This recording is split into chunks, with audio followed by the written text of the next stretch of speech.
Hello friends, आज हम लोग पढ़ेंगे लीनियर इक्वेशन से संबंधित क्वेश्चन और उससे संबंधित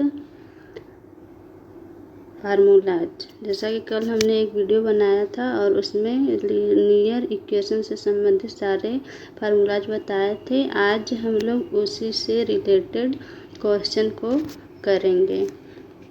पहले हम आपको एक बार कल वाली वीडियो में जो फार्मूला सारे बताए थे उसे रिवाइज कर देना चाह रहे हैं। तो चलिए सबसे पहले हम लोग उसे रिवाइज कर लेते हैं। जैसे अगर कोई दो इक्वेशन दिया रहेगा a1x plus b1y plus c1 equal to 0 और दूसरा इक्वेशन होगा ये जो है लीनियर इक्वेशन रैखिक समीकरण a2x प्लस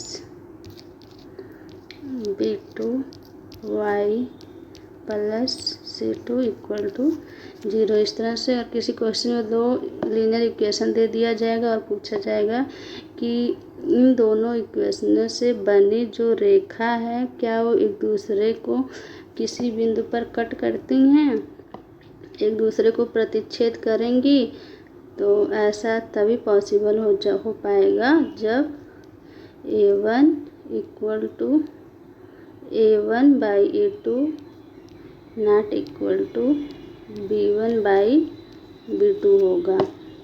अगर इसको सॉल्व करेंगे, ये कंडीशन फॉलो होगी तो दोनों रेखाएं एक दूसरे को प्रतिच्छेदित करेंगी। एक ये रेखा है और ये दूसरी रेखा है, तो ये दोनों एक दूसरे को प्रतिच्छेदित करेंगी। और इस कंडीशन में ये जो दोनों समीकरण हैं इसका केवल एक हल पॉसिबल हो पाएगा। इसका केवल एक हल संभव या पॉसिबल, केवल एक हल संभव। इसी को हम लोग इंग्लिश में यूनिक सॉल्यूशन भी कहते हैं। इसी को हम लोग हिंदी में कई नाम दिया रहता है, अनूठा सॉल्यूशन, अनूठा हल भी बोल सकते हैं। और दूसरी कंडीशन है, अगर पूछ लेगा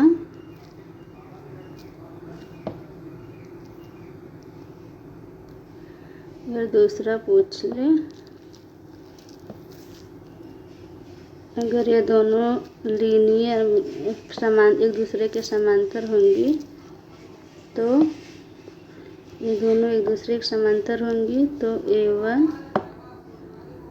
by a2 equal to b1 by b2 not equal to c1 by c2 होगा। और यहाँ पर दिए गए समीकरण का कोई भी हल नहीं होगा, अर्थात एक भी हल संभव नहीं होगा। और ये दोनों लाइनें एक दूसरे के पैरेलल होंगी, दोनों लाइनें एक दूसरे के समांतर होंगी।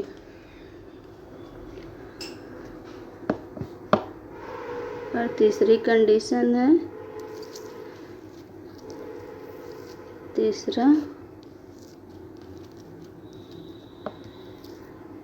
तीसरा है a1 by a2 equal to b1 by b2 equal to c1 by c2। अगर एक कंडीशन फॉलो करेगा तो दोनों लाइनें ओवरलैप करेंगी, यानी एक के ऊपर दूसरी लाइन होगी। और यहाँ जब एक के ऊपर दूसरी लाइन होगी तो अनंत जगह कट करेगी एक दूसरे को। जितनी बार दो लाइनें जितनी बार एक दूसरे को कट करती हैं उतना ही सॉल्यूशन संभव हो पाता है। तो ये सब अनंत बार कट कर रही हैं एक दूसरे को, तो यहाँ पर अनंत हल होगा, यानी कि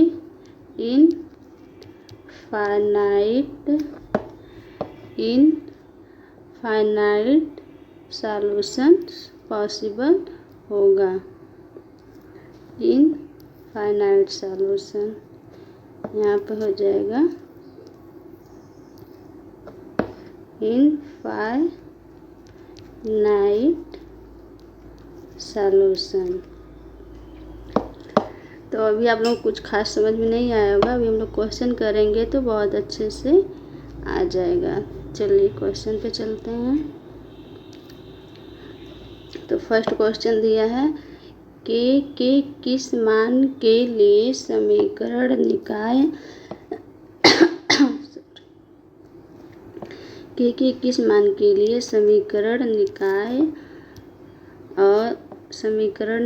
3k-1x + 4y = 24 और 15x + 20y = 8 ब्रैकेट में k + 13 का अनंत हल। अब यहाँ पे क्या बोल रहा है, अनंत हल ज्ञात करना है।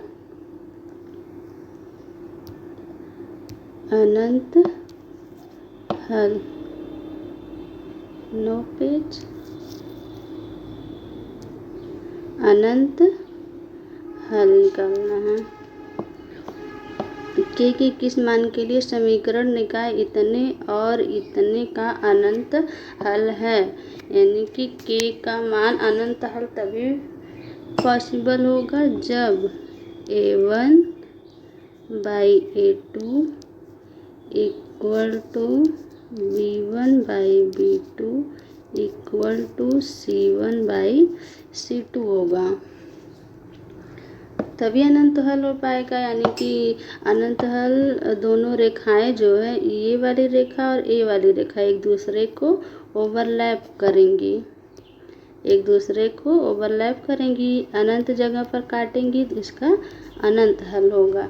और इसी को लेके दो को हम लोग लेके चलेंगे और के की वैल्यू आ जाएगी।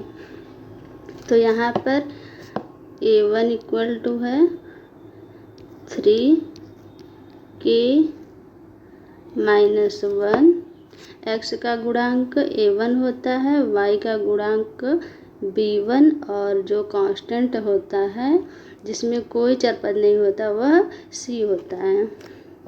ऐसे दूसरे में x का गुणांक a2 हो जाएगा और y का गुणांक b2 हो जाएगा और जो कांस्टेंट रहेगा वो c2 हो जाएगा।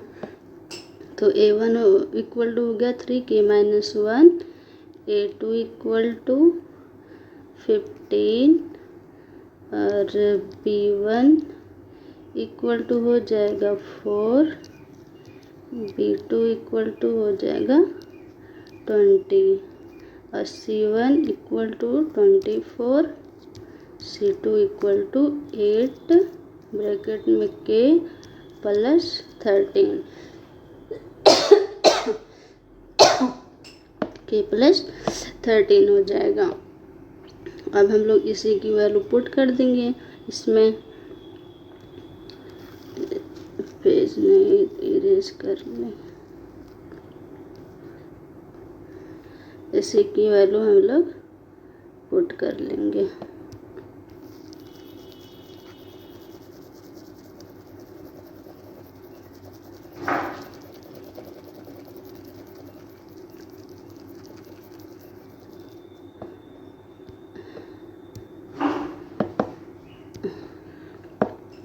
a1 बराबर है 3k-1 अपान a2 = 15 = b1 = 4 और b2 = है 20।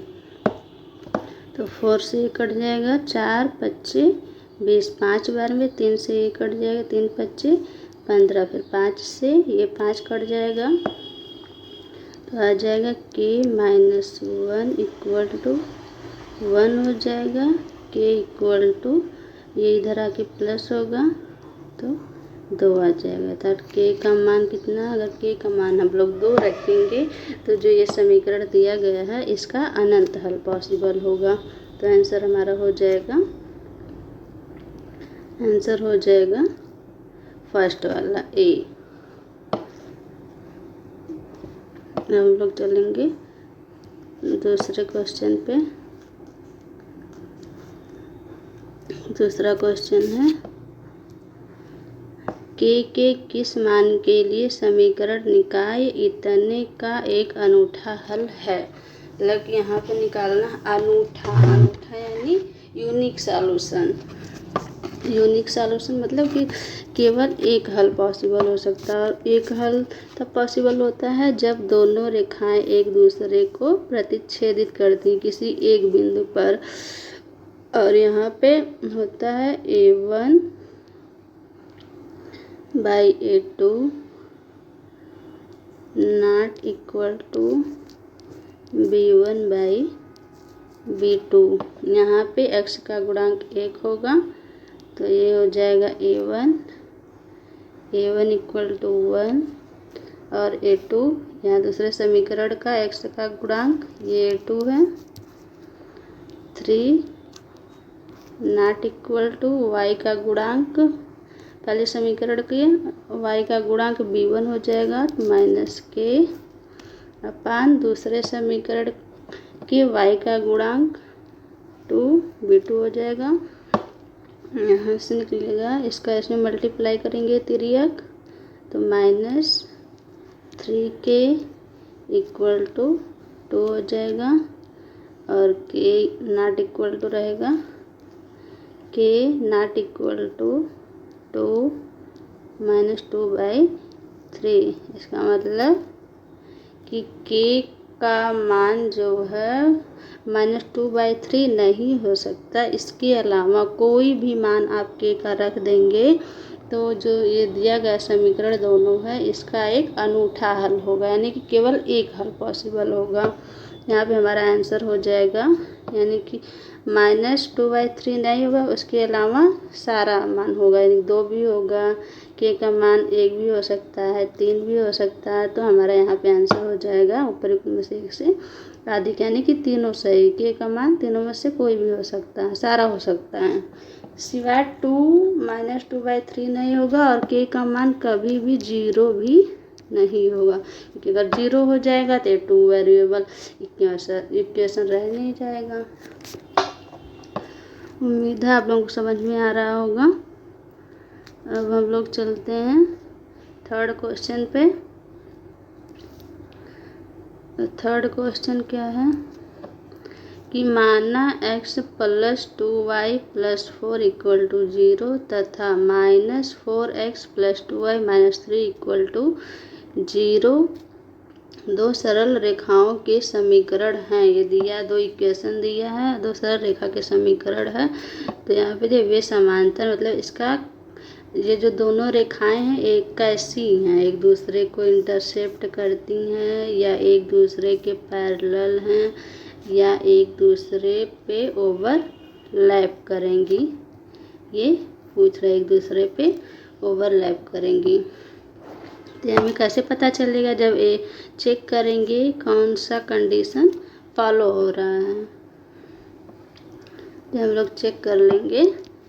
इसके लिए चाहिए A1 by A2 not equal to B1 by B2। ये अगर फॉलो करेगा तो प्रतिच्छेदित करेंगी दोनों रेखाएं एक दूसरे को, और अगर पैरेलल ये दोनों रेखा अगर एक दूसरे के पैरेलल रहेंगी तो हो जाएगा A1 by A2 is equal to B1 by B2 और not equal to C1 by C2। और अगर ओवरलैप करेंगी तो होना चाहिए A1 by A2 is equal to B1 by B2 और equal to C1 by C2। ऐसे से हम लोग देखेंगे कि कौन सी कंडीशन फॉलो हो रही, जो कंडीशन फॉलो होगी वो इसमें से आंसर होगा। तो अब तो जगह नहीं है, चलिए यहाँ पे कर लेते हैं। तो कैसे करें, A1 इसको हटा ही देते हैं, स्क्रीनशॉट लेना हो तो आप लोग ले लीजिए। अब इसको हम लोग हटा दें। तो अब चेक करते हैं, A1/A2 B1/B2 C1/C2। यहाँ पे 1 कुछ नहीं रहता तो 1 मानते हैं, तो A1 बराबर हो जाएगा 1/-4 और B1/B2 हो जाएगा y का गुणांक 2 और इसमें y का गुणांक 2। यहाँ पे C1/C2 4 और ये है C2-3, ये इससे कैंसिल हो जाएगा तो आ जाएगा 1/-4 1/1 4/3। तो एक भी ये कंडीशन फॉलो, ये भी पहले यही नहीं हो गया तो इसको तो देखना ही नहीं है। यानी कि यहाँ पे हम लोग देख रहे हैं कि A1/A2 not equal to B1/B2 आ रहा है। यानी कि ये जो दोनों रेखाएं हैं एक दूसरे को प्रतिच्छेदित करेंगी और इसका केवल एक हल पॉसिबल होगा, केवल एक हल। तो ऑप्शन में दिया है कोई वे समांतर है, समांतर तो है नहीं, क्योंकि समांतर के लिए A1/A2 B1/B2 equal to not equal to C1/C2 होना चाहिए। ये तो हुआ नहीं। दोनों मूल बिंदु से होकर जाती है, भी नहीं, एक मूल बिंदु से, मतलब कि इसमें से कोई ऐसी कोई कंडीशन होती ही नहीं है। तो हमारा आंसर हो जाएगा ई। अब हम लोग चलते हैं फोर्थ क्वेश्चन पे। फोर्थ क्वेश्चन है हमारा, इसमें क्या कह रहा है, जिस समीकरण युग्म में रेखा चित्र एक दूसरे की समांतर हो उसे कहते हैं। जिस समीकरण युग्म यानी दो समीकरण दिया गया हो, रेखा चित्र एक दूसरे के समांतर, यानी दो समीकरण दिया हो, उससे जो रेखाएं बनेंगी एक दूसरे के पैरेलल होंगी, तो उसे क्या कहते हैं। अब जब दो रेखाएं एक दूसरे के पैरेलल होती हैं तो कंडीशन फॉलो होती है A1/A2 equal to B1/B2 not equal to C1/C2। और जब पैरेलल होती हैं तो कोई सॉल्यूशन नहीं होता है, यानी कि नो हल। जब कोई सॉल्यूशन नहीं पॉसिबल होगा, यानी कि कोई हल नहीं होगा। और जब कोई हल नहीं होगा तो यानी कि ये हल आने का विरोध कर रही है, तो ये क्या हो जाएगी, विरोधी हो जाएगी। एक बार भी कट भी नहीं कर रही है तो कोई हल नहीं आएगा, और जब कोई हल नहीं आएगा तो विरोधी हो जाए, यानी कि हल नहीं आएगा तो दोनों रेखाएं एक दूसरे की विरोधी हो जाएंगी। तो हमारा आंसर क्या हो जाएगा, विरोधी। इसको हम लोग विरोधी भी कहते हैं। और पैरेलल है, कोई हल भी नहीं है, असंगत, इसको असंगत भी कहते हैं कि जब कोई हल नहीं देगी तो असंगत रहती तो हल आता है इसका। यहाँ पे हमारा आंसर हो जाएगा ए। अब हम लोग चलते हैं क्वेश्चन नंबर 5 पे। उम्मीद आप लोगों को समझ में आ रहा होगा। जो कुछ भी अगर समझ में नहीं आएगा तो आप लोग कमेंट कीजिएगा, उससे रिलेटेड फिर से वीडियो बना देंगे। और वीडियो पसंद आए तो चैनल को सब्सक्राइब कीजिएगा। अब इस चैनल पे ऐसे ही डेली वीडियो एक एक टॉपिक पे लाई जाएंगी। चलिए फिर तो क्वेश्चन देखते हैं। फिफ्थ क्वेश्चन है के किस मान के लिए समीकरण x + 2y = 7 तथा 2x + ky = 14 संपाती होंगे। संपाती मतलब कि ओवरलैप करेंगे। संपाती मतलब ओवरलैपिंग, यानी कि एक रेखा दूसरी रेखा के ऊपर होगी। एक रेखा जो है वह दूसरी रेखा के ऊपर होगी। और कंडीशन संपाती है, कंडीशन फॉलो करेगी a1/a2 = b1/b2 = c1/c2। ये कंडीशन फॉलो होगी। यहाँ पे हम लोग तब देखेंगे a1 = x का गुणांक 1 और a2 दूसरे समीकरण के x का गुणांक, b1 पहले समीकरण के y का गुणांक, b2 दूसरे समीकरण के y का गुणांक। यहाँ से हम लोग k की वैल्यू निकालेंगे, तिर्यक मल्टीप्लाई करके k का इसमें मल्टीप्लाई और 2 का इसमें आ जाएगा k = 4। k यानी k किस मान के लिए समीकरण इतने का संपाती होंगे। तो k बराबर अगर हम लोग इसमें 4 रखेंगे तो ये कंडीशन फॉलो हो जाएगी और इसका ये रेखा एक दूसरे के संपाती हो जाएंगी। तो आंसर हमारा हो जाएगा C, k = 4। तो हम लोग चलते हैं क्वेश्चन नंबर 6 पे। क्वेश्चन नंबर 6 है हमारा कि के किस मान के लिए समीकरण इतना तथा इतना का कोई हल नहीं होगा। अब कोई हल कब नहीं होता है, आप लोग जानते हैं जब दो रेखाएं एक दूसरे को प्रतिच्छेदित करती हैं कोई हल नहीं होगा। अच्छा, कोई हल नहीं तब होगा जब दो रेखाएं एक दूसरे के पैरेलल होंगी, यानी एक दूसरे के समांतर होंगी। जब दो रेखाएं एक दूसरे के समांतर होंगी तो उनका कोई हल नहीं होगा। और कंडीशन क्या होती है, a1/a2 = b1/b2 ≠ c1/c2 तो अब यहाँ पे a1 हम लोग 2 को लेके चलेंगे, a1/a2 = b1/b2 और यहाँ से हम लोगों की का मान मिल जाएगा। तो x का गुणांक होता है a1 और दूसरे समीकरण के x का गुणांक होता है a2 = x और y का गुणांक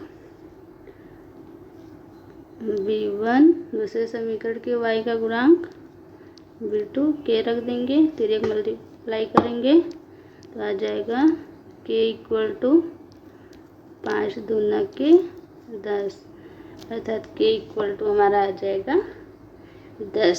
अगर k बराबर जहाँ जहाँ k दिया है इस समीकरण में हम लोग 10 रख देंगे तो इस समीकरण से जो रेखाएं बनेंगी एक दूसरे के पैरेलल होंगी। यहाँ पे हमारा आंसर हो जाएगा A, आंसर हो जाएगा A। अब हम लोग चलेंगे 7वें क्वेश्चन पे। 7वां क्वेश्चन है दो समीकरण युग्म का आलेख प्रतिच्छेदी होंगे यदि इस युग्म का हल होगा। दो समीकरण दिए रहेंगे और आलेख प्रतिच्छेदी, क्या दिया, प्रतिच्छेदी होंगे। प्रतिच्छेदी कब होंगे, जब a1/a2 ≠ b1/b2 होगा और वो दोनों रेखाएं क्या करेंगी, एक दूसरे को इंटरसेप्ट करेंगी, मतलब प्रतिच्छेदित करेंगी किसी एक बिंदु पर और इसका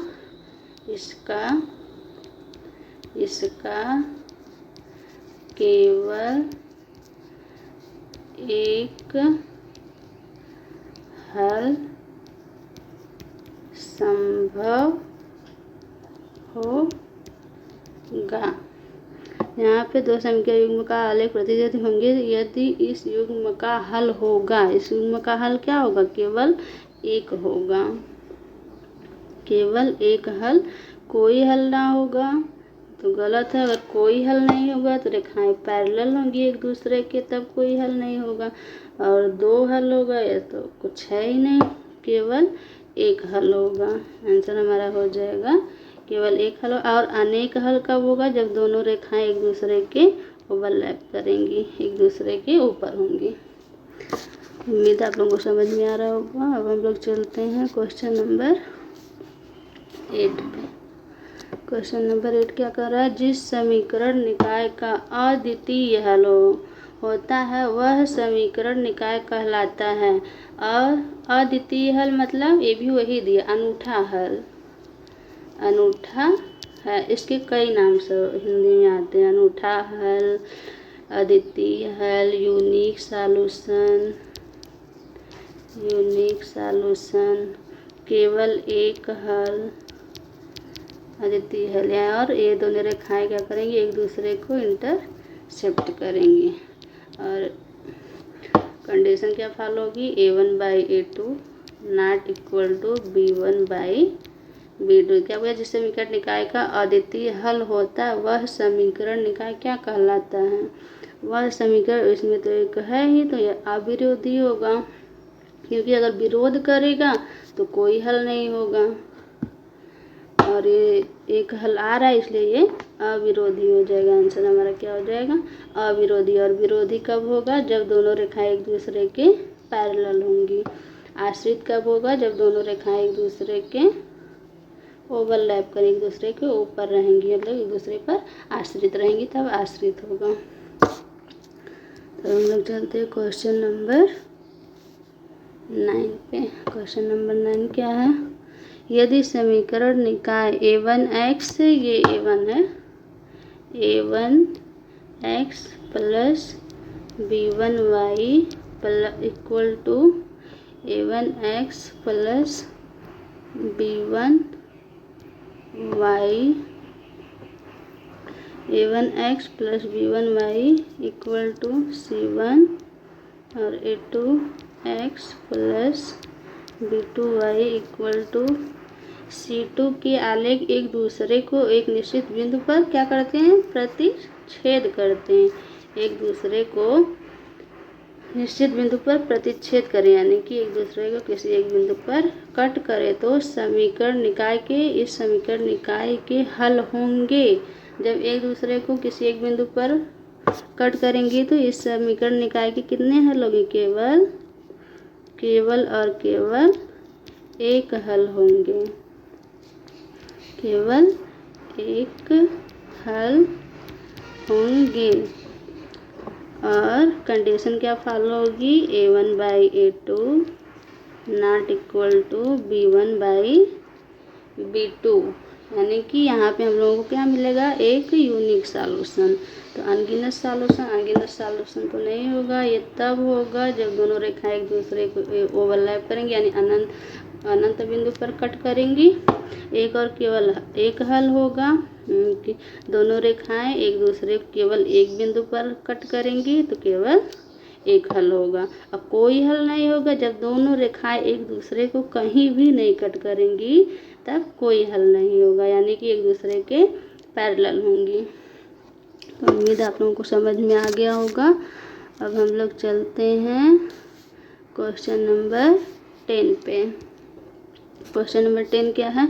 यदि युग्मक समीकरण, युग्मक मतलब जोड़ा, यदि युग्मक समीकरण निकाय a1x, युग्मक समीकरण निकाय a1x, कलर चेंज कर लें, कोई और ले लें कलर। चलिए a1x समीकरण निकाय a1x plus b1y equal to c1 और a2x plus b2y equal to c2 के आलेख संपाती मतलब ओवरलैप, संपाती मतलब ओवरलैप करेंगी, दो लाइनें एक दूसरे के, एक के ऊपर दूसरी लाइन रहेगी, तो समीकरण निकाय की हल होंगी। अब एक दूसरे के ऊपर दूसरी लाइन रहेगी तो अनंत बार काटेगी, पूरा काटती है तो जा रही है, जितना बार काटेगी उतना हल संभव होगा, यानी कि यहाँ पर ओवरलैप करेगी तो कितना हल पॉसिबल होगा, अनंत हल, अनंत हल। इसका कितना हल होगा, अनंत हल होगा। और कंडीशन क्या फॉलो करेगी, यानी कि इनफाइनाइट सॉल्यूशन, इनफाइनाइट सॉल्यूशन होगा, इनफाइनाइट सॉल्यूशन होगा। और कंडीशन क्या फॉलो होती है, A1/A2 equal to B1/B2 equal to C1/C2। तो यहाँ पे आंसर हमारा हो जाएगा अनगिनत हल होंगे, अनगिनत यानी अनंत हल होंगे। तो कितना बार कट कर रहे ये लोग, ये हम लोग गिन ही नहीं सकते। इसका आंसर क्या हो जाएगा, अनगिनत हल होंगे। इसका आंसर हो जाएगा ए, एक और केवल एक हल, केवल एक हल तब होगा जब इंटरसेप्ट करेंगे, प्रतिच्छेदित करेंगे दोनों लाइन एक दूसरे को, केवल एक बिंदु पर कट करेंगे, कोई हल नहीं होगा। जब ये एक दूसरे के पैरेलल होंगे, अर्थात किसी बिंदु पर कट नहीं करेंगी तो एक भी हल संभव नहीं होगा। तो उम्मीद है आप लोगों को समझ में आया होगा सारा चीज़। जहाँ भी कोई दिक्कत हुई होगी तो आप लोग कमेंट कीजिएगा, फीडबैक दीजिएगा, उसे सुधारने की कोशिश करेंगे। और इससे रिलेटेड और भी क्वेश्चन हैं, इम्पॉर्टेंट हैं, सब कल की वीडियो में लाएंगे। तो कल वाला वीडियो देखने के लिए ओके, थैंक यू।